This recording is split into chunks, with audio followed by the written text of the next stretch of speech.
Puji Tuhan. Shalom. Shalom. Ada sukacita pagi hari ini. Haleluya. Kita berada di minggu terakhir pada bulan yang ke-11 ini, saudara-saudara. Rasanya waktu begitu cepat berlalu ya. Karena pada hari minggu yang akan datang kita sudah berada di bulan yang terakhir pada tahun 2020. Satu hal yang perlu kita syukuri bahwa kalau kita boleh ada sampai pagi ini, sampai bulan akhir bulan ini, oleh karena kemurahan Tuhan kita boleh ada, dan percayalah kita semua bahwa ini terjadi karena kebaikan dan kasih Tuhan. Bisa bilang amin Bapak Ibu Saudara? Puji Tuhan. Baik, pagi ini saya langsung mengajak kita membuka Alkitab kita di dalam kitab Mazmur pasalnya yang ke-145. Mazmur pasalnya yang ke-145. Saya akan mengajak kita membaca bersama-sama di dalam ayatnya yang ke-8 dan ayatnya yang ke-9. Mazmur 145 ayatnya yang ke-8 dan ayatnya yang ke-9. Sudah ketemu Bapak Ibu? Baik. Kita baca sama-sama ya. Pada hitungan ketiga kita baca sama-sama. Mazmur 145 ayat 8 dan 9. Demikian bunyi firman Tuhan. 1, 2, 3. Tuhan itu pengasih dan penyayang, panjang sabar dan besar kasih setianya. Tuhan itu baik kepada semua orang dan penuh rahmat terhadap segala yang dijadikannya. Amin. Puji Tuhan. Satu ayat yang menjadi penghiburan bagi kita, menjadi kekuatan bagi kita. Ayat ini berkata Tuhan itu pengasih dan penyayang, panjang sabar dan besar setianya. Tuhan itu baik kepada semua orang dan penuh rahmat terhadap segala yang dijadikannya. Bapak Ibu Saudara, pada hari Minggu yang lalu kita bicara tentang didikan Tuhan. Ya, didikan Tuhan itu punya dua sisi, yaitu disiplin. Di sisi yang lain, Tuhan itu adalah Allah yang penuh dengan disiplin. Kalau kita melanggar ketentuan Tuhan, maka ada pendisiplinan Tuhan di situ. Ada hukuman Tuhan, ada murka Tuhan. Tetapi di sisi yang lain ada kasih. Kasih inilah yang menjadi penyeimbang antara kedisiplinan Tuhan dan murka Tuhan, harus diimbangi dengan kasih Tuhan, yaitu kesabaran dari Tuhan. Nah, Bapak Ibu Saudara, ayat yang kita baca barusan ini menerangkan tentang kasih dan kesabaran Tuhan. Ya. Ayat yang kita baca tadi, ayat ini benar-benar menyampaikan tentang kasih dan kesabaran Tuhan. Ayat ini berkata Tuhan itu pengasih dan penyayang, panjang sabar dan besar kasih setianya. Tuhan itu baik kepada semua orang dan penuh rahmat terhadap segala yang dijadikan. Jadi saudara-saudara yang dikasihi Tuhan, ayat ini menceritakan kepada kita betapa Allah itu adalah Allah yang sangat pengasih. Allah itu adalah Allah yang sangat penyayang, penuh dengan kesabaran. Nah, kadang-kadang kalau kita memaknai ayat ini dengan makna yang keliru, saudara-saudara, firman Tuhan pagi hari ini saya beri judul atau saya beri tema supaya kita lebih fokus. Temanya adalah memaknai kesabaran Tuhan. Kadang-kadang kita tidak bisa memaknai kesabaran Tuhan itu dengan benar. Sebab apa? Sebab kita menganggap Tuhan itu kan Allah yang pengasih. Tuhan itu kan Allah yang penuh dengan kesabaran, panjang sabar. Sehingga saudara-saudara, oleh karena kita mengenal Tuhan yang penuh pengasih, mengenal Tuhan yang begitu penyayang, begitu panjang sabar, sehingga kita memaknai bahwa kesabaran Tuhan itu tidak ada batasnya. Ya. Umat Tuhan seringkali memaknai kasih dan kesabaran Tuhan itu sebagai kesabaran yang unlimited, tidak punya batas. Sehingga kalau kita memaknai kesabaran Tuhan itu sebagai kesabaran yang panjang dan tidak ada batas, saudara-saudara, itu membuat saya dan saudara, membuat umat Tuhan itu terlena, membuat kita terlena. Kita menganggap bahwa Tuhan punya sabar itu begitu panjang dan tanpa batas. Saya ingin membaca satu ayat di dalam kitab Hosea. Hosea pasal 11 ayatnya yang ke-7. Ini adalah satu ayat dari satu perikop yang berbicara tentang bagaimana Tuhan begitu sabar terhadap umat Israel. Hosea 11 ayat 7. Mari kita membaca ayat ini. Hosea 11 ayatnya yang ke-7. Umatku betah dalam membelakangi aku. Mereka memanggil kepada Baal dan berhenti memanggil namaku. Coba kita perhatikan ayat ini. Umatku betah dalam membelakangi aku. Mereka memanggil kepada Baal dan berhenti meninggikan namaku. Ini adalah satu ungkapan Tuhan lewat Nabi Hosea tentang bagaimana kesabaran Tuhan terhadap umat Israel. Bayangkan kalau kita membaca mulai dari ayat 1, saudara-saudara, Tuhan seolah-olah menyatakan bahwa begitu panjang sabarnya Tuhan, begitu panjang kasih sayang Tuhan kepada umat Israel. Mulai dari dia keluarkan umat Israel dari Mesir, dia sertai mereka, Tuhan tolong mereka, sakit Tuhan sembuhkan mereka, tidak ada makanan Tuhan kasih makan mereka. Betapa Tuhan mengasihi bangsa itu, tapi Tuhan mengasihi bangsa itu selalu dibalas dengan perbuatan-perbuatan yang menyakiti Tuhan. Sampai Tuhan bilang, umatku betah membelakangi aku. Betah. Betah itu saudara-saudara apa ya?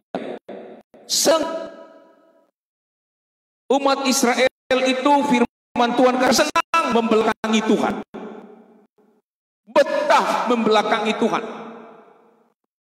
Tetapi kalau kita membaca dalam ayat-ayat yang berikutnya 8, 9, 10 dan seterusnya, walaupun umat Israel itu betah membelakangi Tuhan, tapi Tuhan tetap menyayangi mereka, tetap memberikan kasih sayangnya kepada umat Israel, tetap menyertai mereka. Inilah yang sering kali terjadi dalam hidup kita, saudara-saudara. Ya. Kita sudah ditolong Tuhan, kita sudah diberkati oleh Tuhan.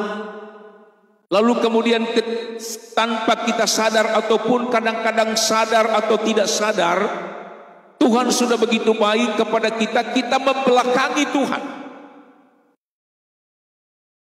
Kita tidak tidak menyenangi apa yang Tuhan perbuat, tapi kita membelakangi Tuhan seperti umat Israel. Seolah-olah kesabaran Tuhan itu tidak ada batasnya. Karena kita menganggap atau kita memaknai kesabaran Tuhan itu kesabaran yang tidak ada batas, panjang sabar, sehingga kita berbuat tidak menyenangkan Tuhan, kita berbuat menyakiti hati Tuhan, seolah-olah tidak ada batasnya. Ya. Nehemia pun pernah berdoa seperti itu. Coba kita baca kitab Nehemia. Sedikit saya ingin menyampaikan kepada kita tentang bagaimana sikap umat Israel memaknai kasih Tuhan dan kesabaran Tuhan. Nehemia pasalnya yang ke-9, ayatnya yang ke-17. Demikian bunyi firman Tuhan.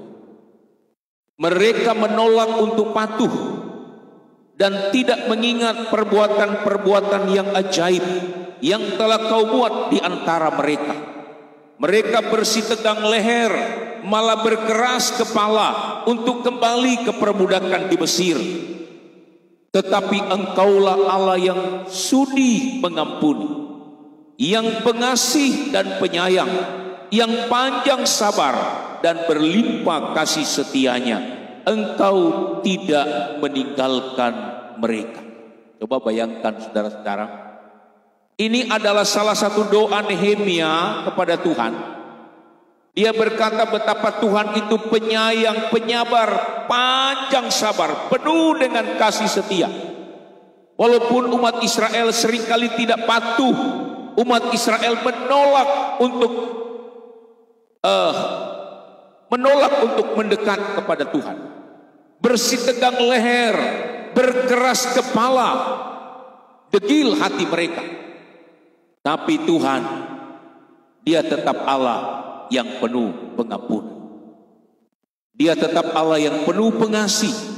Dia tetap Allah yang penuh dengan kasih sayang dan panjang sabar, dan Dia tidak meninggalkan umat Israel. Nah, dari dua ayat ini saudara-saudara, saya ingin menyimpulkan inilah kondisi kita jika kita salah memaknai kesabaran Allah. Ya, ini kok ada bunyi dengung, kenapa ya? Di sini ya, di speaker sini ya. Coba dengar ada bunyi dengung di speaker sini, mengganggu konsentrasi kita.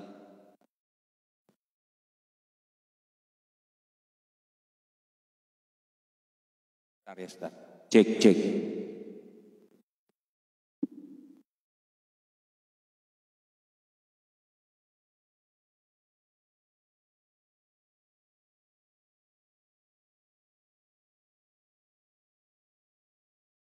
Apa-apa, kita lanjutkan.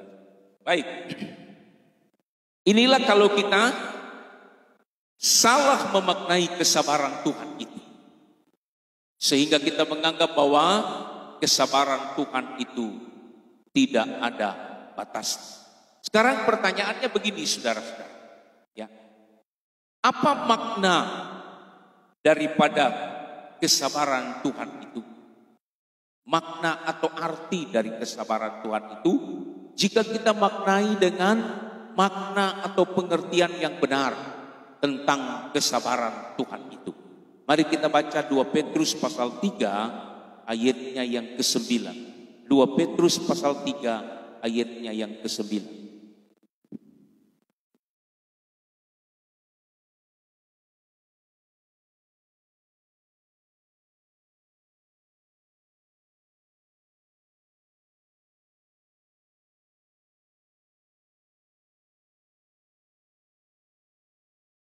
Cek 1. 2 Petrus pasalnya yang ketiga, ayatnya yang ke-9. Demikian bunyi firman Tuhan. Perhatikan baik. Tuhan tidak lalai menepati janjinya.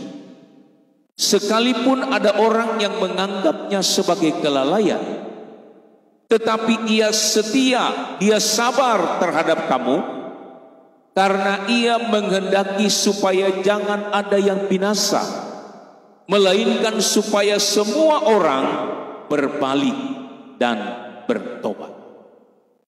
Perhatikan baik-baik. Karena Ia menghendaki supaya jangan ada yang binasa, melainkan supaya semua orang berbalik dan bertobat. Perhatikan, inilah makna dari kesabaran Allah.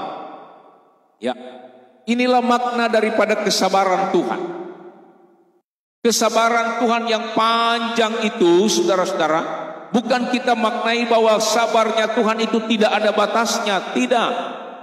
Kenapa? Kalau Tuhan mendisiplinkan kita dengan murkanya yang menyala-nyala, maka semua kita pasti akan binasa. Karena kita ini pelanggar-pelanggar, kita ini orang-orang yang seringkali melanggar peraturan-peraturan Tuhan. Kalau Tuhan langsung mendisiplin kita, Tuhan langsung menghukum kita dengan murkanya yang menyala-nyala, maka tidak ada satupun di antara kita yang bisa diselamatkan. Tuhan tidak ingin kita binasa, saudara-saudara. Tuhan tidak ingin kita menerima penghukuman dengan murkanya yang menyala-nyala. Itu sebabnya Tuhan panjangkan kesabarannya. Supaya apa? Ayat ini berkata apa, saudara-saudara? Supaya jangan ada yang binasa, melainkan supaya semua orang berbalik dan bertobat. Ini maknanya kesabaran Allah. Jadi Tuhan memberikan waktu kepada saya dan saudara dengan kesabarannya yang panjang. Bukan berarti kita lalu terlena oleh karena kesabaran Tuhan itu. Tetapi Tuhan memberikan waktu yang panjang, kesabarannya yang panjang kepada kita. Karena Dia tidak ingin saya dan saudara binasa oleh karena dosa dan kesalahan kita.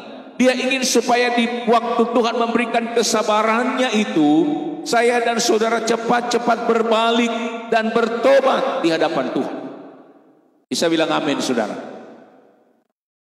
Sebab pintu kemurahan Allah itu tidak selamanya terbuka. Walaupun Tuhan itu panjang kesabarannya, saudara-saudara, tapi Tuhan itu tidak maha sabar. Tuhan itu tidak maha sabar. Artinya Tuhan itu punya batas kesabaran. Dia mau menghukum kita, Dia mau mendisiplin kita. Tapi kita, saudara-saudara, kalau didisiplin, dihukum Tuhan, kita akan binasa oleh karena dosa dan kesalahan kita. Itu sebabnya Tuhan adalah Allah yang pengasih. Dia Allah yang begitu penuh dengan kasih sayang, panjang sabar, besar kasih setianya kepada kita untuk mengimbangi kedisiplinan dan murkanya yang menyala-nyala. Dia memberikan kepada kita pengampunan, Dia memberikan kepada kita kesabaran, panjang sabar, supaya kita tidak binasa oleh karena dosa dan kesalahan kita, tetapi kita harus cepat-cepat berbalik dan bertobat di hadapan Tuhan. Itulah makna yang sesungguhnya dari kesabaran dan kasih sayang Tuhan. Saudara-saudara, 100 tahun itu bukan waktu yang pendek. Ketika Tuhan berkata kepada Nuh, Nuh, kamu bangun bahtera, sebab aku akan menghukum dunia ini dengan segala kedurhakaan. Tuhan mau mendisiplinkan dunia yang penuh dengan dosa pada zaman Nuh dengan murkanya yang menyala-nyala, sebab sudah tidak ada lagi yang menyembah Tuhan, tidak ada lagi yang turut peraturan-peraturan Tuhan. Lalu Tuhan bilang, Nuh, buat bahtera dan sampaikan kepada mereka, kalau mereka tidak berbalik dan bertobat, aku akan menghukum dunia ini. Berapa lama Bapak Ibu Saudara-saudara Nuh membuat bahtera? Alkitab tidak mencatat seberapa lama Nuh membangun bahtera. Tetapi kalau kita melihat dari umur Nuh, dari sejak turun perintah Tuhan membangun bahtera sampai Nuh masuk ke dalam bahtera, itu dari 500 sampai 600 tahun. Ada kira-kira sepiling waktu sekitar 100 tahun Nuh membangun bahtera. Bukan waktu yang singkat. Ketika Nuh membangun bahtera, mereka bertanya-tanya, kenapa Nuh membangun bahtera? Tuh berkata, bertobatlah, sebab Tuhan akan menghukum dunia ini.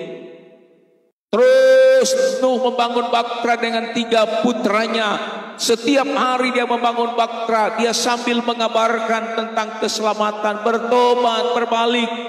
Sebab Tuhan mau menghukum dunia ini. 100 tahun Bapak Ibu Saudara. Itu bukan waktu yang singkat. Mereka mengejek Nuh. Mereka memfitnah Nuh.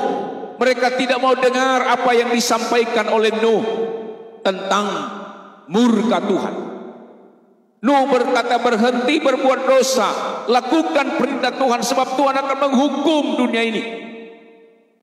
Tapi mereka malah mengejek Nuh. 100 tahun Bapak Ibu. Bukan waktu yang singkat. Orang-orang berkata, mana katanya Tuhan mau menghukum dunia ini? Nuh, kamu bangun bahtera, ngapain kamu bangun bahtera? Ini udah berpuluh-puluh tahun, tidak ada hukuman Tuhan. Tapi tahun yang ke-100, Allah yang panjang sabar itu mengakhiri kesabaran dan memberikan penghukuman, menutup pintu kemurahan itu.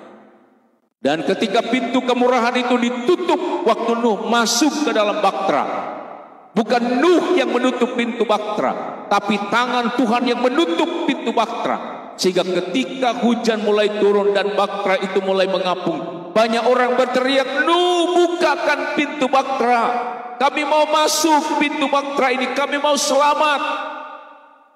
Nuh katakan, bukan saya yang menutup pintu bahtera, tetapi Tuhan yang menutup pintu bahtera. Kalau Tuhan yang menutup pintu bahtera, tidak ada satu tangan pun yang bisa membuka pintu bahtera itu kembali. Bukankah itu satu gambaran yang sangat jelas kepada kita? Kadang-kadang saudara kita berpikir, katanya Tuhan itu pendisiplin, dia murkanya menyala-nyala. Kita bikin salah, nyatanya biasa-biasa aja. Saya bikin dosa, saya bikin kesalahan, gak ada hukuman apa-apa. Ingat saudara-saudara, Tuhan itu pengasih, dia penyayang, dia panjang sabar, tapi dia tidak maha sabar. Ada waktunya Tuhan bilang pintu kemurahan itu ditutup. Sebab Tuhan ingin kita berbalik dan bertobat di hadapan Tuhan. Bisa bilang amin saudara-saudara. Inilah makna daripada kesabaran Tuhan itu. Ada satu ayat lagi yang ingin saya bacakan bagi kita. Yoel pasal 2 ayatnya yang ke-13. Yoel pasal 2 ayat 13. Demikian bunyi firman Tuhan. Yoel 2 ayat 13. Koyakkanlah hatimu dan jangan pakaianmu. Berbaliklah kepada Tuhan Allahmu, sebab Ia pengasih dan penyayang, panjang sabar dan berlimpah kasih setia, dan Ia menyesal karena hukuman. Kita perhatikan kembali kata-kata Allah itu pengasih dan penyayang. Dia Allah yang rahmani dan rahimi. Dia Allah yang panjang sabar dan berlimpah kasih setia. Ayat ini berkata, koyakkanlah hatimu dan berbaliklah kepada Tuhan Allah. Ini doa Yoel kembali saudara-saudara. Ya, dia mengingatkan betul bahwa Allah itu pengasih dan penyayang, panjang sabar dan berlimpah kasih setia. Tapi itu dilakukan Tuhan untuk apa? Supaya saya dan saudara tidak binasa oleh karena hukumannya, tetapi kita memilih untuk berbalik kepada Tuhan dengan mengoyakkan hati kita. Ini adalah perkataan Nabi Yoel kepada umat Israel yang memiliki hati yang keras. Ya. Kadang-kadang umat Israel itu saudara-saudara dikasih julukan hati yang degil, hati yang keras seperti batu.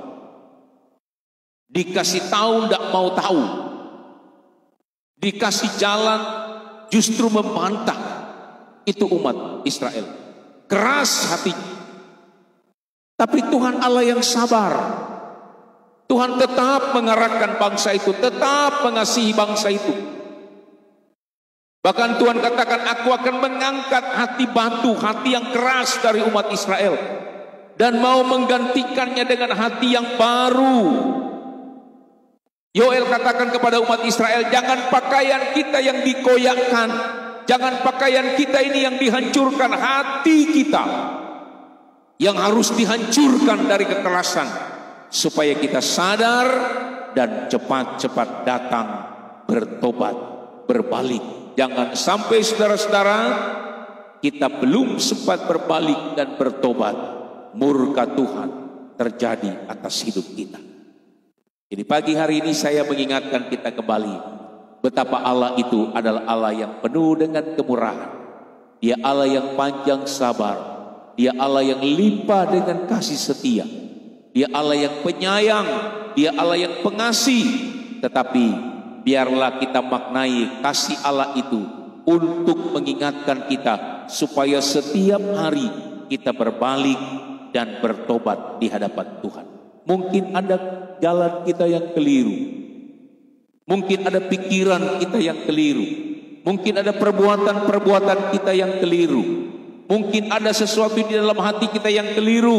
Firman Tuhan katakan, begitu panjang sabarnya Tuhan, memberikan kepada kita kesempatan untuk kita berbalik dan bertobat di hadapan Tuhan, sehingga dimanapun kita berada, apapun keadaan kita masih akan tetap menikmati kebaikan-kebaikan Tuhan, kesabaran Tuhan, kasih sayang Tuhan itu dikerjakannya di dalam hidup kita. Jemaat Tuhan yang dikasihi Tuhan, saya kira mungkin inilah firman Tuhan yang dapat saya sampaikan pagi ini kepada kita. Ya, di tengah-tengah situasi kondisi hari-hari ini yang begitu tidak menentu, ya saudara-saudara, terutama dalam perkembangan virus corona yang hari-hari ini begitu menakutkan, seolah-olah seperti ada gelombang kedua terjangan virus ini. Sebab waktu gelombang pertama seolah-olah sudah mulai menurun, tiba-tiba belakangan ini kembali melonjak, saudara-saudara. Ya, pada waktu gelombang pertama kita masih samar-samar mendengar tentang orang-orang yang terpapar, orang-orang yang kena virus corona ini. Tapi pada gelombang kedua ini rasa begitu dekat dengan kita. Ya, kemarin ada seorang istri seorang hamba Tuhan yang meninggal oleh karena virus corona. Beberapa hari yang lalu ada teman saya juga suami istri kena dengan sakit itu dan harus dirawat di rumah sakit. Ada beberapa hamba Tuhan yang mengalami terjangan virus corona ini. Ada yang di rumah sakit, ada yang di karantina di rumah, ada yang meninggal dunia. Itu sudah dekat sekali dengan kita. Itu sebabnya kita harus tetap berjaga-jaga, saudara-saudara. Kita harus tetap waspada. Inilah hari-hari di mana kita mendekatkan diri kepada Tuhan jauh lebih intens. Untuk apa? Supaya kita dapat diayomi, dipimpin oleh Tuhan dengan kesabaran dan kasih sayang Tuhan yang tidak pernah habis-habisnya bagi kita. Kalau kasih sayang Tuhan itu menyertai kita, kasih sayang Tuhan itu membimbing dan menyertai perjalanan hidup kita, percayalah kita ada di dalam genggaman tangan Tuhan. Ada pertolongan, ada perlindungan, ada penyertaan Tuhan bagi kita semua. Tuhan Yesus memberkati. Saya kira mungkin ini yang dapat saya sampaikan pagi ini. Mari kita berdiri bersama-sama. Kita akan berdoa buat firman Tuhan pagi ini. Di sepanjang kesabaran Allah inilah, di sepanjang Tuhan memberikan kasih dan sayangnya kepada kita, mengingatkan kita supaya kita berbalik segera, bertobat dari hal-hal yang tidak menyenangkan Tuhan, sehingga saya dan saudara hari demi hari kita akan ada di dalam berkat Tuhan yang selalu menyertai dan memberkati kita. Kita nyanyikan satu pujian.